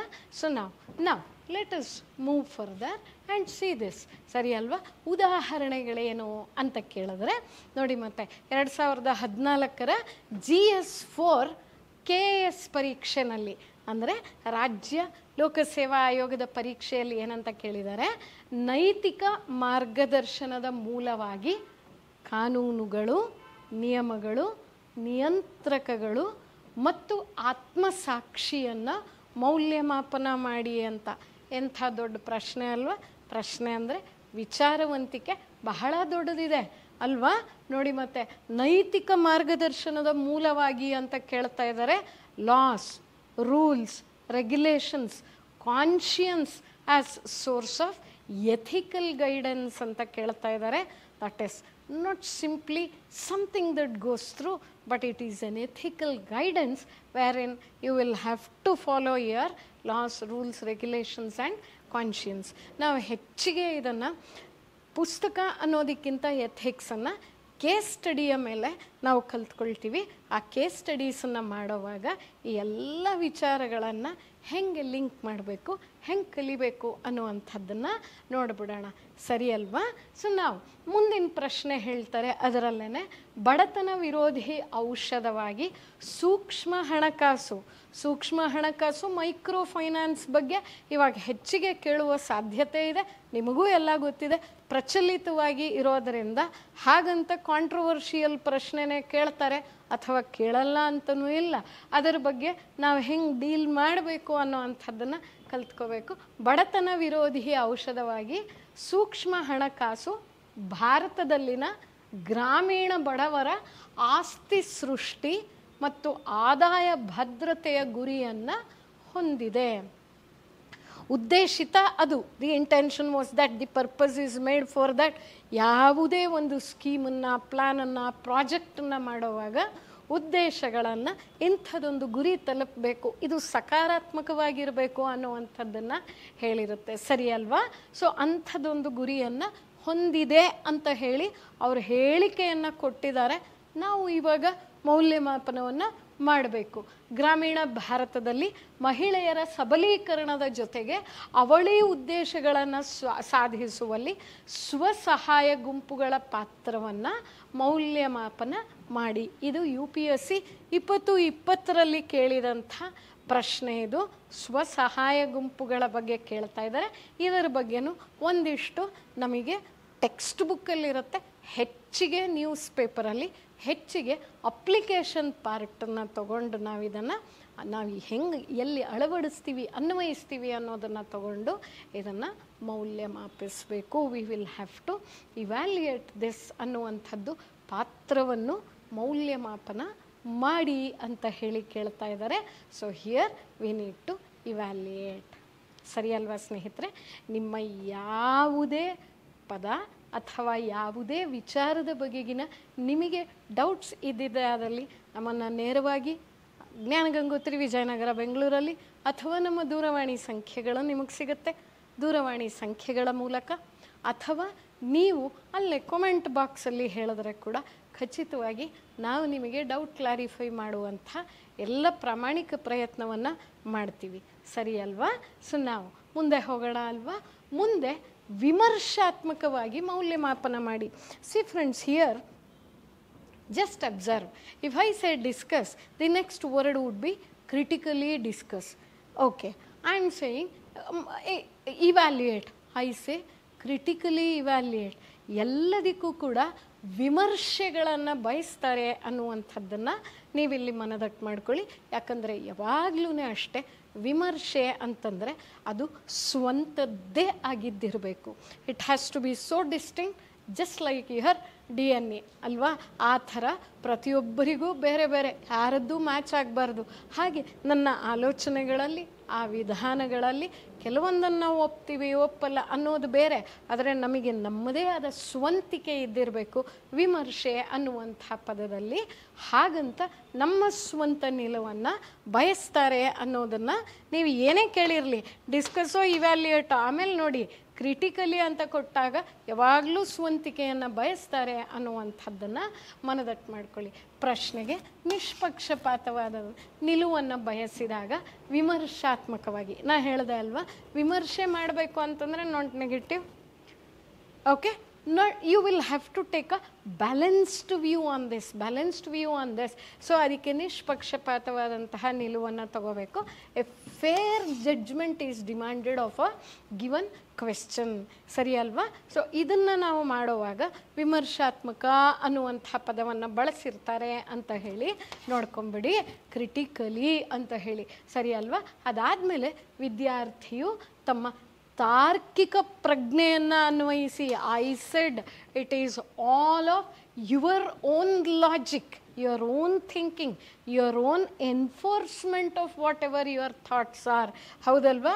Should be their sense of reasoning, apply their sense of reasoning and also justify with sufficient evidence. ಹೌದಾ? ಇದನ್ನು ನಾ ಯಾಕೆ ಇಂಥದ್ದೊಂದು ನಿಲುವನ್ನು ತಗೊಂಡಿದ್ದೀನಿ, ನಾ ಯಾಕೆ ಈ ಕೆಲಸವನ್ನು ಮಾಡ್ತಾ ಇದ್ದೀನಿ, ಯಾಕೆ ಹೀಗೆ ಹೇಳ್ತಾ ಇದ್ದೀನಿ, ಇದನ್ನು ಜಸ್ಟಿಫೈ ಮಾಡಬೇಕು ಟು ಸಪೋರ್ಟ್ ಆರ್ ರೆಫ್ಯೂಟ್. ನೀವು ಬೆಂಬಲಿಸ್ತೀರಂದ್ರೂ ಪರವಾಗಿಲ್ಲ, ವಿರೋಧಿಸ್ತೀರಂದ್ರೂ ಪರವಾಗಿಲ್ಲ, ಆದರೆ ಅದು ನಿಷ್ಪಕ್ಷಪಾತವಾಗಿರಲಿ. ಯಾವುದೇ ಇಂಥದ್ದೊಂದು ನನ್ನ ಸ್ವಾರ್ಥದ ಕಾರಣಗಳಿಗೆ ನೀವು ಅದನ್ನು ಬೆಂಬಲಿಸಲೂಬೇಡಿ, ತಿರಸ್ಕರಿಸಲೂಬೇಡಿ. ಹಾಗೆ support or refute a statement, ಅದಕ್ಕೆ ನೀವು ಹೇಳಬೇಕು ವಿಷಯವನ್ನು ಬೆಂಬಲಿಸಬೇಕು ಅಥವಾ ಖಂಡಿಸಬೇಕು ಅನ್ನುವಂಥ ನಿಲುವನ್ನು ಅಥವಾ ಅಂತಿಮ ತೀರ್ಮಾನವನ್ನು ತಲುಪೋದಕ್ಕೆ ಸಾಕಷ್ಟು ಪುರಾವೆಗಳೊಂದಿಗೆ ಸಮರ್ಥಿಸಿಕೊಳ್ಳಬೇಕು. You will have to finally reach a conclusion which should be absolutely impartial, ಸರಿ ಅಲ್ವಾ ಸ್ನೇಹಿತರೆ? ಸೊ ವಿಮರ್ಶೆ ಅಂದ್ಬಿಟ್ರೇ ನಮ್ಮ ಸ್ವಂತ ಮಾತು, ನಮ್ಮ ಸ್ವಂತ ಆಲೋಚನೆ, ನಮ್ಮ ಸ್ವಂತವಾದಂತಹ ವಿಚಾರವಂತಿಕೆ ಅನ್ನೋದನ್ನು ಮನಸ್ಸಲ್ಲಿ ಇಟ್ಕೊಂಬಿಡಿ. ನಾ ಹೇಳಿದ್ನಲ್ಲ, ಮೇನ್ಸ್ ಬರೆಯುವಾಗ ಎಲ್ಲವೂ ಕೂಡ ಟೆಕ್ಸ್ಟ್ ಬುಕ್ಗಳಲ್ಲಿ ಇರುತ್ತೆ ಅನ್ನುವಂಥದ್ದಿಲ್ಲ. ಸೊ ಅದರಿಂದ V will just try learning this, ಸರಿನಾ? ಅದಾದಮೇಲೆ ಅವ್ರು ಹೇಳ್ತಾ ಇದ್ದಾರೆ, ಎಕ್ಸಾಂಪಲ್ಗೂ ಮೊದಲು ನೋಡಿ ಹೇಳ್ತಾರೆ, ಎಸ್ ಹಿಯರ್ ಚರ್ಚೆಯ ಎರಡೂ ಮಗ್ಗಲುಗಳನ್ನು ಒದಗಿಸಬೇಕು. You will have to provide both the sides of your discussion, your debate, your evaluation ಅಂತ ಹೇಳ್ತಿದ್ದಾರೆ. Both sides of debate is to be provided. ಎರಡು ಮಗ್ಗುಲುಗಳನ್ನು ನೀವು ಹೇಳಬೇಕು. ನಂತರ ನಿಮ್ಮ ನಿರ್ಣಯವನ್ನು ತಲುಪಲು ಮಾರ್ಗದರ್ಶನ ನೀಡಿದ ಪುರಾವೆಗಳನ್ನು, what led you to come to this particular point, what made you think like this ಅನ್ನುವಂಥ ಎವಿಡೆನ್ಸನ್ನು, ನಿಮ್ಮ ವಾದಗಳನ್ನು ಆಧರಿಸಿ ನಿಮ್ಮ ನಿಲುವನ್ನು ನೀವು ಹೇಳಬೇಕು. ನಾ ಹೇಳ್ತಾ ಇದ್ದೀನಿ ಸ್ನೇಹಿತರೆ, ಯಾವುದೇ ಕಾರಣಕ್ಕೆ ಕೂಡ ನಾನು ನನ್ನದು, ನನ್ನ ಅಭಿಪ್ರಾಯ, ನಾ ಹೇಳಿದಂತೆ, ನಾ ಕೇಳಿದಂತೆ ಇದೆಲ್ಲ ಅಲ್ಲ. But you will have to do this. ನಿಮ್ಮ ನಿಲುವನ್ನು ನೀವು ತಿಳಿಸಬೇಕಾಗಿರತ್ತೆ, ಸರಿ ಅಲ್ವಾ? You are writing the paper, what ever you will have to convey, you will have to convey it in such a manner that the evaluator gets to know that it is your original thought reflected without personating. ನಾನು ಅಂತ ಅನ್ನದೇ ನಿಮ್ಮದೇ ಸ್ವಂತಿಕೆಯನ್ನು ಇಲ್ಲಿ ನೀವು ಹೇಳಿದ್ದೀರಾ ಅನ್ನುವಂಥದ್ದು ಗೊತ್ತಾಗಬೇಕು, ಸರಿ ಅಲ್ವಾ? ಉದಾಹರಣೆ ಯಾವುದು ಅಂತ ಹೇಳಿದ್ರೆ, 2015 UPSCನಲ್ಲಿ GS1ನಲ್ಲಿ ಕೇಳಲಾದಂಥ ಪ್ರಶ್ನೆ ಇದು. ಅವರು ಹೇಳ್ತಾ ಇದ್ದಾರೆ, ಭಾರತೀಯ ಮಧ್ಯಯುಗೀನ ಶಿಲಾಕೊರೆದ ಅಂದರೆ ಮಿಸೋಲಿಥಿಕ್, ಮಧ್ಯಯುಗೀನ ಮಿಸೋಲಿಥಿಕ್ ರಾಕ್ ಕಟ್ ಅಂತ ಹೇಳ್ತಾ ಇದ್ದಾರೆ. ವಾಸ್ತುಶಿಲ್ಪದ ಆ ಕಾಲದ ಸಾಂಸ್ಕೃತಿಕ ಜೀವನವನ್ನು ಮಾತ್ರವಲ್ಲದೆ, ಯಾಕಂದರೆ ನಾವು ಯಾವುದೇ ಮಾನ್ಯುಮೆಂಟನ್ನು ಅಥವಾ ಯಾವುದೇ ಹಿಸ್ಟಾರಿಕಲ್ ಆಬ್ಜೆಕ್ಟ್ಸನ್ನು ನೋಡಿದಾಗಲೂ ಕೂಡ, ಐತಿಹಾಸಿಕವಾದಂತಹ ಒಂದು ವಸ್ತುಗಳನ್ನು ಕಂಡಾಗ ನಾವು ಸಾಧಾರಣವಾಗಿ ಇದು ಸಾಂಸ್ಕೃತಿಕವಾದಂತಹ ವಿಚಾರ, ಆ ಕಾಲಮಾನದಲ್ಲಿ ಇದ್ದಂಥದ್ದನ್ನು ಹೇಳ್ತಾ ಇದೆ ಅಂತ ಅಂದ್ಕೊಳ್ತೀವಿ. ಆದರೆ ಅದರೊಂದಿಗೆ ಆಧುನಿಕ ಚಿತ್ರಕಲೆಗೆ ಹೋಲಿಸಬಹುದಾದ, that is they are saying mesolithic rock cut architecture of India not only reflects the cultural life, ಇದನ್ನು ಮಾತ್ರವಲ್ಲದೆ ಆಧುನಿಕ ಚಿತ್ರಕಲೆಗೆ ಹೋಲಿಸಬಹುದಾದ ಉತ್ತಮವಾದ ಸೌಂದರ್ಯ ಭಾವವನ್ನು ಕೂಡ ಪ್ರತಿಪಾದಿಸುತ್ತದೆ ಅಂತ ಹೇಳ್ತಾ ಇದ್ದಾರೆ. They are saying medieval rock cut architecture can be related to today's the modern world aesthetic sense ಅಂತ ಹೇಳ್ತಾರೆ. aesthetic sense, Soundarya, what to make something look more beautiful ಅಂತ aesthetic sense comparable to modern painting ಅಂತ ಹೇಳ್ತಾ ಇದ್ದಾರೆ. ಈ ಹೇಳಿಕೆಯನ್ನು ವಿಮರ್ಶಾತ್ಮಕವಾಗಿ ಮೌಲ್ಯಮಾಪನ ಮಾಡಿ ಕ್ರಿಟಿಕಲಿ ಇವ್ಯಾಲ್ಯೂಯೇಟ್ ದಿಸ್ ಕಾಮೆಂಟ್ ಅಂತ ಹೇಳ್ತಾ ಇದ್ದಾರೆ. ಸರಿ ಅಲ್ವಾ? ಕಾಮೆಂಟ್ ಅಂತ, ಕಾಮೆಂಟ್ ಅಂದರೆ ಹೇಳಿಕೆ ಅಂತಿರ್ಬೋದು, ವ್ಯಾಖ್ಯಾನ ಅಂತ ಇರಬಹುದು. ವ್ಯಾಖ್ಯಾನಗಳು ಡೆಫಿನೇಷನ್ ಅಲ್ವಾ? ಡೆಫಿನೇಷನ್ನು ಹೌದು. ಇಲ್ಲಿ ನಾವು ಟೀಕೆನೂ ಸರಿಯಾದಂಥ ಪದ, ಆದರೆ ಯಾವುದನ್ನು ಯಾವ ಭಾಷ್ಯದಲ್ಲಿ ಅರ್ಥೈಸಬೇಕು, what parlance should we understand or comprehend the words ಅನ್ನುವಂಥದ್ದು ಬಹಳ ಇಂಪಾರ್ಟೆಂಟ್. ಇಲ್ಲಿ ಕ್ರಿಟಿಕಲಿ ಇವ್ಯಾಲ್ಯೂಯೇಟ್ ದಿಸ್ ಕಮೆಂಟ್ ಅಂತ ಹೇಳಿದಾಗ, ಇದು ಕಮೆಂಟ್ ಅಂದರೆ ಇಟ್ ಈಸ್ ಅ ಸ್ಟೇಟ್ಮೆಂಟ್ ಅಂತ ನಾವು ತಗೊಳ್ಳೋಣ. ಸರಿ ಅಲ್ವಾ ಸ್ನೇಹಿತರೆ? ಹೋಗ್ಬೋದಲ್ವಾ ಹಾಗಾದರೆ ಮುಂದಕ್ಕೆ? ಎಸ್ ಫ್ರೆಂಡ್ಸ್, ನಾವು ಮೂವಿಂಗ್ ಫರ್ದರ್, ಇಲ್ಲಿ ದಿ ಫಿಫ್ತ್ ವರ್ಡ್ ಎಕ್ಸ್ಪ್ಲೈನ್ ಅಥವಾ ವಿವರಿಸಿ ಅಂತ ಹೇಳ್ತಾ ಇದ್ದಾರೆ. ಹೌದಾ? ವಿವರಿಸಿ ಅಂತ ಹೇಳಿದಾಗ yes we will come here. ಏನಂತ ಹೇಳ್ತಾರೆ? ಸಮಸ್ಯೆಯ ಅರ್ಥ. What is the meaning of the issue? You need to write the meaning of the problem. ಇದರ ಅರ್ಥ ಏನು? ಹೀಗೊಂದು ಸಮಸ್ಯೆ ಇದೆ ಅಂತ ಹೇಳಿದ್ರೆ what is the meaning? You will have to just explore into it and let us know. ಅದರ ಒಳ ಹೊಕ್ಕು ನೀವು ಹೇಳಬೇಕಾಗುತ್ತೆ ನಮಗೆ. ಅದರಲ್ಲಿ ಒಳಗೊಂಡಿರುವ ಎಲ್ಲ ಅಂಶಗಳನ್ನು ಬರಿಬೇಕು. ಯಾಕೆ ಈ ಸಮಸ್ಯೆ?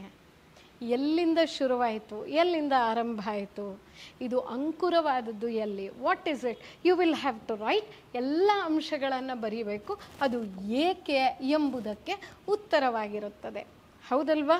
From where when you start doing it or giving some meaning, it has to be from the root. The root words ಅಂತ ಕಲಿತಿರ್ತೀವಲ್ಲ, ಅಲ್ಲಿಂದಲೇ ಮತ್ತು ಮೂಲದಿಂದಲೇ all the aspects involved in it, and that will be the answer to all why. ಯಾಕೆ ಅನ್ನುವಂಥ ಎಲ್ಲ ಯಾಕೆ ಅದಕ್ಕೆ ಉತ್ತರವಾಗಿರುತ್ತೆ ಅಂತ ಹೇಳೋದು ಸರಿ ಅಲ್ವಾ? ಏನನ್ನಾದರೂ ಸರಿ, ಹೇಗೆ, ಏಕೆ ಸಂಭವಿಸುತ್ತದೆ? Why this happens? Okay, is there a geographical problem, a historical problem, an economic problem? Why this happens? Isn't it? ಅದಕ್ಕೆ a clear account as to how, why something happens. ಸ್ಪಷ್ಟವಾದ ಮಾಹಿತಿಯನ್ನು ನೀಡುತ್ತೆ. ಹಾಗೆಯೇ ಸಂಬಂಧಿತ ಸಂಗತಿಗಳು, that is related or relevant facts ಮಾತ್ರ ಅಲ್ಲ, ಅದರ ಇಂಪ್ಲಿಕೇಶನ್ಸ್, ಹೀಗಾದರೆ ಏನೇನು ಪರಿಣಾಮಗಳಾಗುತ್ತೆ ಅನ್ನುವಂಥದ್ದನ್ನು ನೀವು ಬಹಳ ಸ್ಪಷ್ಟವಾಗಿ ಕ್ಲಿಯರಾಗಿ ಹೇಳಿಬಿಡಬೇಕು. ಹೌದಲ್ವಾ? ಇಂಥದ್ದೊಂದು ಸಮಸ್ಯೆ ಇದೆ, ಆ ಸಮಸ್ಯೆಯ ಯಾಕೆ ಬಂತು ಆ ಸಮಸ್ಯೆ ಅನ್ನುವಂಥದ್ದು, ಹಾಗೆ ಅದರ ಎಲ್ಲ ಮಗ್ಗಲುಗಳನ್ನು ಬಿಡಿಸ್ತಾ ಇದ್ದೀವಿ, ಎಲ್ಲ ಮಜಲುಗಳನ್ನು ಸ್ಪಷ್ಟಪಡಿಸ್ತಾ ಇದ್ದೀವಿ.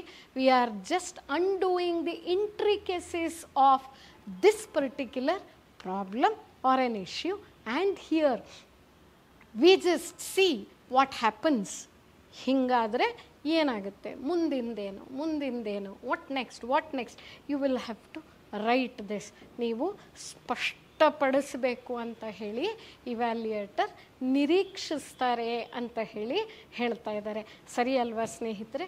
ಸೊ ಎನಿಥಿಂಗ್ ವಿವರಿಸಿ ಅಂತ ಹೇಳಿದಾಗ it has to be very detailed manner that you are getting into the subject along with the consequences.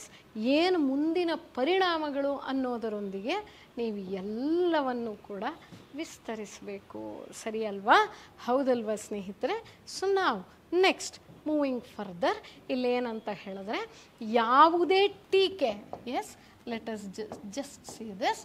Okay, yes, ಯಾವುದೇ ಟೀಕೆ ಅಥವಾ ನಿಮ್ಮ ಅಭಿಪ್ರಾಯವಿಲ್ಲದೆ, ಸಿ ಹಿಯರ್ ಎನಿಥಿಂಗ್, ಯಾವುದೇ ಟೀಕೆ ಅಥವಾ ನಿಮ್ಮ ಅಭಿಪ್ರಾಯವಿಲ್ಲದೆ ಸಾಂದರ್ಭಿಕವಾಗಿ ಮತ್ತು ಎಲ್ಲ ಅಂಶಗಳನ್ನು ವಿಷದಿಸುವ ಇಸ್ ಎಕ್ಸ್ಪ್ಲೇನ್ ಮೂಲಕ ನೀವು ವಿವರಿಸಬೇಕು ಅಥವಾ ಮನವರಿಕೆ ಮಾಡಬೇಕು.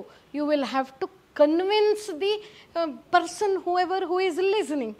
ಲೆಟ್ ಅಸ್ ಸೇ ನಾವು ಪರೀಕ್ಷೆ ಬರೀತಾ ಇರೋದರಿಂದ ಇವ್ಯಾಲ್ಯೂಯೇಟರ್ ಅಂತ ಹೇಳಿ ಅಂದ್ಕೊಳ್ಳೋಣ, ನಮ್ಮ ಉತ್ತರ ಪತ್ರಿಕೆಗಳನ್ನು ಮೌಲ್ಯಮಾಪಿಸ್ತಾ ಇರೋವಂಥವ್ರು ಅಂತ. ಆದರೆ ಇಲ್ಲಿ you will have to convince the particular subject in itself. ಸರಿ ಅಲ್ವಾ? ಅದಕ್ಕೆ ಈ ಪ್ರಶ್ನೆಗಳು ಕಡಿಮೆ ಪರಿಶೋಧನಾತ್ಮಕವಾಗಿರುತ್ತೆ. That is less exploratory. You need not explore anything, but you will have to explain many things. ನೇರ ಉತ್ತರವನ್ನು ಮಾತ್ರ ಬಯಸುತ್ತದೆ. Right straight. Okay, right straight. ಯಾವುದೇ ವಿಶ್ಲೇಷಣೆ ನೀವು ಆನಲೈಸ್ ಮಾಡಬಾರ್ದು, ಎಕ್ಸ್ಪ್ಲೈನ್ ಮಾಡಬೇಕಷ್ಟೇನೆ. You should not analyse, you have to explain it. ಸರಿ ಅಲ್ವಾ? Only demands only direct answer and no analysis is required. You are not supposed to do any sort of analysis, that isn't required, but you will have to explain things ಅನ್ನುವಂಥದ್ದು. ಸರಿ ಅಲ್ವಾ ಸ್ನೇಹಿತರೆ? ಹೋಗೋಣ ಅಲ್ವಾ? ಹಾಗಾದರೆ we will just move further. ಏನು, ಏಕೆ, ಹೇಗೆ, ಈ ಎಲ್ಲ ಪ್ರಶ್ನೆಗಳಿಗೆ ಏನಾಗ್ತಾ ಇದೆ, ಏನಾಗುತ್ತೆ, ಏನು ಸಂಭವಿಸಬಹುದು, ವಾಟ್ ಮೇ ಹ್ಯಾಪನ್ ಎಂಬುದನ್ನು ತೋರಿಸಲು ಸ್ಪಷ್ಟ ಕಾರಣಗಳನ್ನು ನೀವು ನೀಡಬೇಕಾಗತ್ತೆ. ಸರಿ ಅಲ್ವಾ? ಹಾಗೇನೇ ಪೀಠಿಕೆ, ಒಕ್ಕಣೆ, ಉಪಸಂಹಾರ. ಯಾಕಂದರೆ ಇದರಲ್ಲಿ ನಮ್ಮ ಸ್ವಂತಿಕೆ ಕಡಿಮೆ ಆಗೋಯಿತು, ಎಕ್ಸ್ಪ್ಲೋರೇಷನ್ ಕಡಿಮೆ ಆಗೋಯಿತು, ಎಕ್ಸ್ಪ್ಲನೇಷನ್ ಅಷ್ಟೇ, ಅನ್ವೇಷಣೆ ಕಡಿಮೆ ಇರೋದರಿಂದ ನಾವು ಬರಿತೀವಲ್ಲ ಪೀಠಿಕೆ, ಒಕ್ಕಣೆ, ಉಪಸಂಹಾರ, that is the intro, body and conclusion. ಈ ಫಾರ್ಮ್ಯಾಟಲ್ಲಿ ಇದ್ದುಬಿಟ್ರೆ ಸಾಕಾಗುತ್ತೆ. ಸ್ನೇಹಿತರನ್ನ ನೆನ್ಪಿಟ್ಕೊಳ್ಳಿ, ಯಾವುದೇ ಕಾರಣಕ್ಕೂ ನಿಮ್ಮ ಎಸ್ಸೆ ಪೇಪರಲ್ಲಾಗಲಿ ಯಾವುದೇ ಪೇಪರಲ್ಲಾಗಲಿ ನೀವು ಯಾವ ಕಾರಣಕ್ಕೂ ಈ ಥರ ಎಲ್ಲ ಬೋರ್ಡ್ ಹಾಕಬಾರ್ದು. This is the introduction, this is the body, this is the conclusion, ಹಾಗೆಲ್ಲ ಬರಿಬಾರ್ದು. ಓದುವಾಗ ಇವ್ಯಾಲ್ಯೂಯೇಟರ್ಗೆ ಮನವರಿಕೆಯಾಗುವಷ್ಟು ಸ್ಪಷ್ಟವಾಗಿ ನೀವು ಬರೆದಿರಬೇಕು. You have to be as clear as this, that the format only is to be that, but no words or no such heading should be written. ನೋಡಿದ ತಕ್ಷಣ ಗೊತ್ತಾಗೋ ಹಾಗೆ ನಾ ಹೇಳಿದ್ನಲ್ಲ, ಒಂದು ವೃತ್ತಪತ್ರಿಕೆಯ ಲೇಖನದಂತೆ ಅಷ್ಟು ಮೆಚೂರಿಟಿಯಲ್ಲಿ ನೀವು ಬರಿಬೇಕು ಅಂತ ಹೇಳಿ ಬಯಸ್ತಾರೆ. ನೀವು ಅದನ್ನು ಬರಿಬೇಕು ಅನ್ನುವಂಥದ್ದು ಸರಿ ಅಲ್ವಾ? ನೆಕ್ಸ್ಟು ಉದಾಹರಣೆಗಳೇನೇನು ಅಂತ ಹೇಳಿದ್ರೆ ನೋಡಿ, ಮತ್ತೆ ಕೇಳಲಾದ ಪ್ರಶ್ನೆಗಳು 2015 KPSCನಲ್ಲಿ ಕೇಳಿದ್ದಾರೆ. ಅಳಿಯ ರಾಮರಾಯರ ವಿದೇಶಾಂಗ ನೀತಿಯನ್ನು ವಿವರಿಸಿ ಮತ್ತು ಅದರ ಪರಿಣಾಮಗಳ ಬಗ್ಗೆ ಸಂಕ್ಷಿಪ್ತ ಟಿಪ್ಪಣಿಯನ್ನು ಬರೆಯಿರಿ. ಸಂಕ್ಷಿಪ್ತ, that is A condensed, A short notes on this. Explain the foreign policy of Aliya Ramaraya and write a brief note on its effects ಅಂತ ಹೇಳಿ ಹೇಳ್ತಾ ಇದ್ದಾರೆ. ಸರಿನಾ? ಮತ್ತೊಂದು ಪ್ರಶ್ನೆ, UPSC 2019, ಅಮೆರಿಕ ಮತ್ತು ಫ್ರೆಂಚ್ನ ಕ್ರಾಂತಿಗಳು ಆಧುನಿಕ ಜಗತ್ತಿನ ಅಡಿಪಾಯವನ್ನು ಹೇಗೆ ಹಾಕಿದವು ಎಂಬುದನ್ನು ವಿವರಿಸಿ. ನಾವು ಇಲ್ಲಿ ನೋಡಿದ್ರು ಅಷ್ಟೇ, ಇಲ್ಲಿ ನೋಡಿದ್ರು ಅಷ್ಟೇ, ಇರೋ ವಿಚಾರವನ್ನು ನಾವು ಹೇಳಬೇಕೇ ಆಗಲಿ, ನಮ್ಮದು ಅನ್ನುವಂಥದ್ದು ಸ್ವಂತಿಕೆ ಇಲ್ಲೇನಿಲ್ಲ. ಬರೀರಿ. ನಾವು ಡಿಸ್ಕಸಲ್ಲೋ ಕ್ರಿಟಿಕಲಿ ಡಿಸ್ಕಸಲ್ಲೋ ಅದರಲ್ಲಿ ನಾವು ನೋಡಿದ್ವಿ, ಆದರೆ ಇಲ್ಲಿ ಹಾಗೇನಿಲ್ಲ. ಅದು ಏನಿದೆ ಅದನ್ನು ನಾವು ಬರೆದು ಬಿಡಬೇಕು, ಸ್ವಲ್ಪ ಡೀಟೇಲಾಗಿ ಬರಿಬೇಕು ಅನ್ನುವಂಥದ್ದು ಸರಿ ಅಲ್ವಾ? How the foundations of the modern world were laid by the American and French revolutions ಅನ್ನೋದನ್ನು ಬರಿಬೇಕು. ಅದಾದಮೇಲೆ ಅರೆ ನ್ಯಾಯಾಂಗ ಸಂಸ್ಥೆ ಎಂದರೇನು? You will just have to define it, or you will just have to give the meaning of it. What is meant by a quasi-judicial body? Just say that. GS2 2016 UPSC ನಲ್ಲಿ ಕೇಳಿರುವ ಪ್ರಶ್ನೆ. ಸ್ಪಷ್ಟ ಉದಾಹರಣೆಗಳ ಸಹಾಯದಿಂದ ವಿವರಿಸಿ ಅಂತ ಹೇಳ್ತಾ ಇದ್ದಾರೆ. Explain with the help of concrete examples ಅಂತ ಹೇಳ್ತಾ ಇದ್ದಾರೆ. So you will have to give concrete examples on this. Let us decipher, decode and also write answers to all these questions. ಹೋಗೋಣ ಅಲ್ವಾ ಸ್ನೇಹಿತರೆ ಮುಂದೆ? ಓಕೆ, ನೆಕ್ಸ್ಟ್ ಹೇಳ್ತಾ ಇದ್ದಾರೆ, see here there is a question number. ಯಾಕಂತಂದರೆ this is something like a subsidiary of something, ಹೌದಾ? So ಅದರಿಂದ ಪರೀಕ್ಷಿಸಿ ಅಥವಾ ವಿಮರ್ಶಿಸಿ 6A ಅಂತ ಹೇಳ್ತಾ ಇದ್ದಾರೆ. ನೆನ್ಪಿಟ್ಕೊಳ್ಳಿ, they are saying examine or review on 6A. ಏನಂತ ಹೇಳಿದ್ರು? ಯಾವುದೇ ವಿಷಯದ ಬಗ್ಗೆ ಪರೀಕ್ಷಿಸಿ ಅಂತ ಹೇಳಿದ್ರು, ಎಕ್ಸಾಮಿನ್ ಅಂತ ಹೇಳಿದ್ರೆ, ಅಥವಾ review this particular topic, issue R the matter ಅಂತ ಹೇಳಿಕೊಟ್ಟಾಗ ಯಾವುದೇ ವಿಷಯದ ಬಗ್ಗೆ ಆಳವಾದ ವಿಷಯ ಅಥವಾ ತನಿಖೆಯನ್ನು ಒಳಗೊಂಡಿರುತ್ತೆ. ಎಕ್ಸಾಮಿನ್ ಅಂತ ಕೊಟ್ರಲ್ವ, ಎಕ್ಸಾಮಿನ್ ಅಂದರೆ I can just see like that, superficial ಆಗಿ ಸುಮ್ಮನೆ ನೋಡೋಕ್ಕಾಗಲ್ಲ. I will have to look into what is it ಅಂತ ಹೇಳಿಬಿಟ್ಟಲ್ವ. ಅದಕ್ಕೆ involves a deeper investigation or probe. I just cannot superficially skim it. ಮೇಲ್ಮೇಲೆ ನೋಡಿ ಹೊರಟೋಗೋಕ್ಕಾಗಲ್ಲ. ಆಳವಾಗಿ ನಾನು ಪ್ರೋಬ್ ಮಾಡಬೇಕು, ತನಿಖೆಯನ್ನು ಮಾಡಬೇಕು, ಮತ್ತು ಓದುಗರು ಅದನ್ನು ವಿವರವಾಗಿ ಅರ್ಥ ಮಾಡಿಕೊಳ್ಳುವಂತೆ ಮಾಡಬೇಕು ಅಂತ ಹೇಳ್ತಾ ಇದ್ದಾರೆ. Given topic and make the reader to understand it in detail. You will have to, or whoever the reader is should understand this in detail. ಸರಿ, ವಿಷಯಕ್ಕೆ ಸಂಬಂಧಿಸಿದ ಸಂದರ್ಭ, ಕಾರಣಗಳು, ಪರಿಣಾಮಗಳು ಮತ್ತು ಮುಂದಿನ ದಾರಿಯಂತಹ ಎಲ್ಲ ಕೋನಗಳನ್ನು ಈ ರೀತಿಯ ಪ್ರಶ್ನೆಗಳಲ್ಲಿ ಪ್ರಸ್ತುತಪಡಿಸಲಾಗುತ್ತೆ. ಅಂದರೆ you will have to write all the channels of this particular asked topic ಅಂತ ಹೇಳ್ತಾ ಇದ್ದಾರೆ. ಏನೇನು ಬರಿಬೇಕು? ಆಲ್ ಆ್ಯಂಗಲ್ಸ್, ಆಲ್ ಚಾನಲ್ಸ್, ಎಲ್ಲ ಕೋನಗಳನ್ನು ಬರಿಬೇಕು. I cannot see just like this. I will have to see in every angle of the given topic. ಯಾವ ಥರ? Like the context, that is fine. Causes or reasons, okay, the implications and way forward can be presented or should be presented with these type of questions. They should be presented from every angle. What is the context? ಯಾಕೆ ಮಾತಾಡಿದ್ರಿ ಇಲ್ಲಿ ಥರ? ಹೌದು, I must give the context.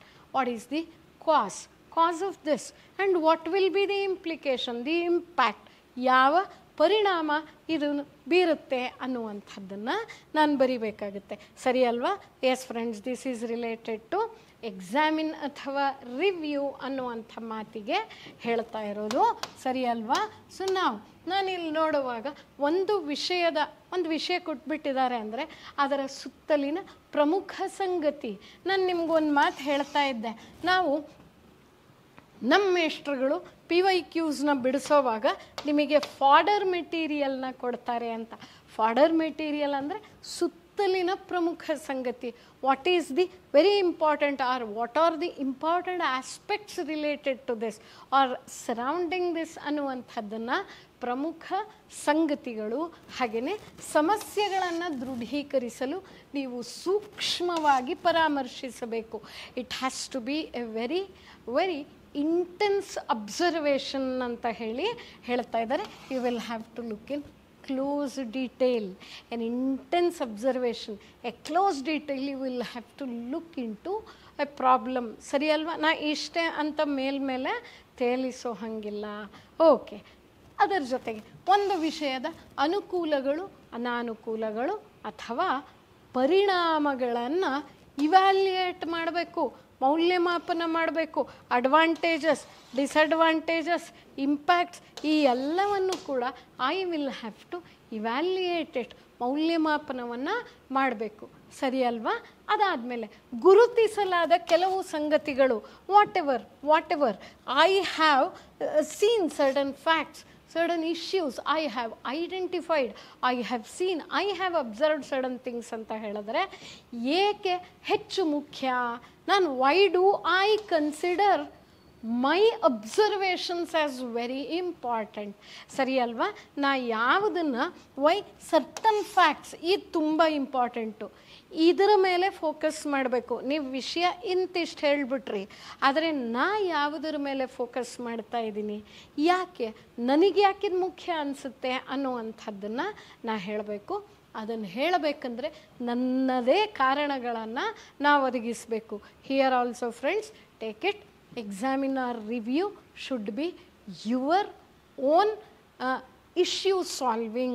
ಸರಿ ಅಲ್ವಾ?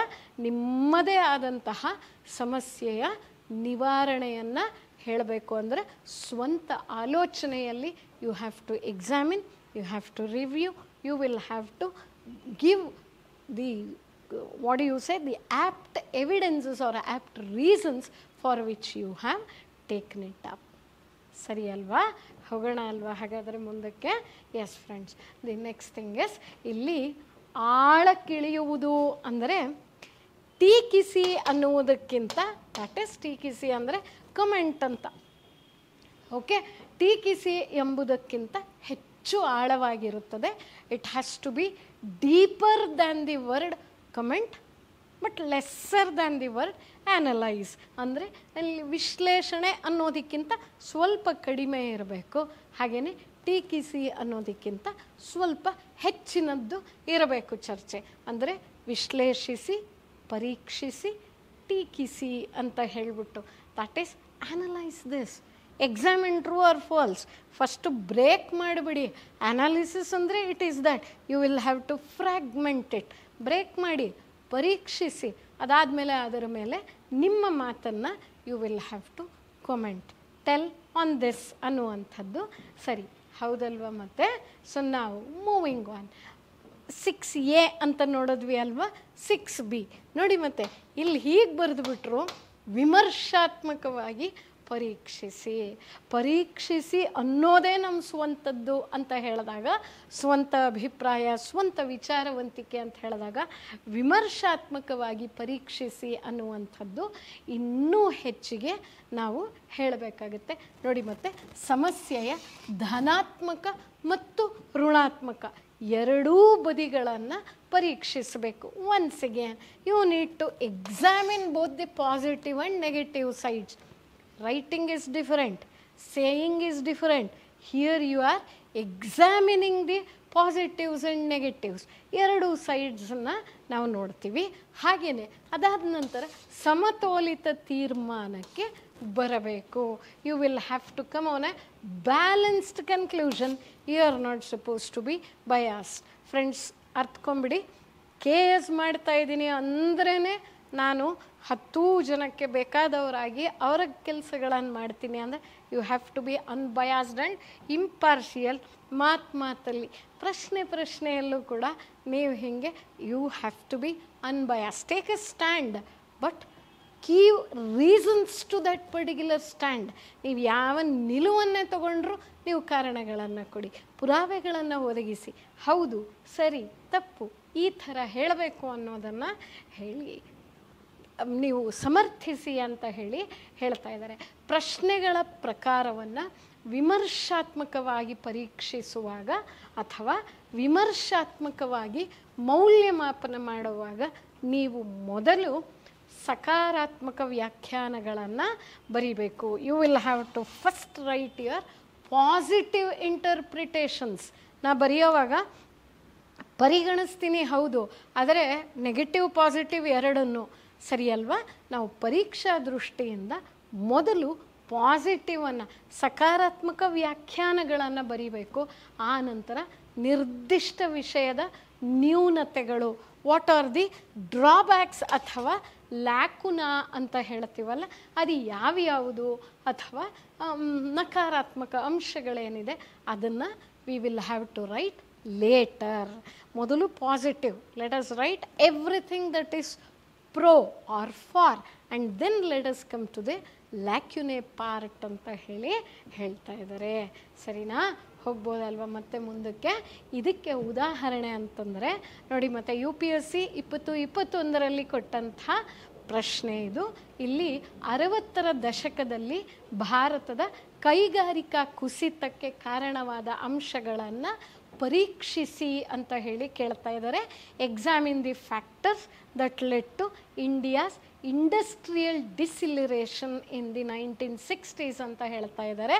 ಅದಾದಮೇಲೆ ಮತ್ತು ಒಂದು ಪ್ರಶ್ನೆ 2021ರಲ್ಲಿ GS2ನಲ್ಲಿ UPSCಯಲ್ಲಿ ಕೇಳಲಾದಂಥದ್ದು SCOಯ ಗುಂಪುಗಳು ಮತ್ತು ಉದ್ದೇಶಗಳನ್ನು ವಿಮರ್ಶಾತ್ಮಕವಾಗಿ ಪರೀಕ್ಷಿಸಿ ಅಂತ ಹೇಳಿ ಕೇಳ್ತಾ ಇದ್ದಾರೆ.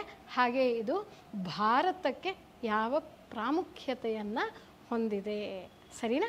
ಶಾಂಘೈ ಕೋಆಪರೇಟಿವ್ ಆರ್ಗನೈಸೇಷನ್ ನಮಗೆಲ್ಲ ಗೊತ್ತಿದೆ. SCO ಅಂದರೆ ಶಾಂಘೈ ಕೋಆಪರೇಟಿವ್ ಆರ್ಗನೈಸೇಷನ್.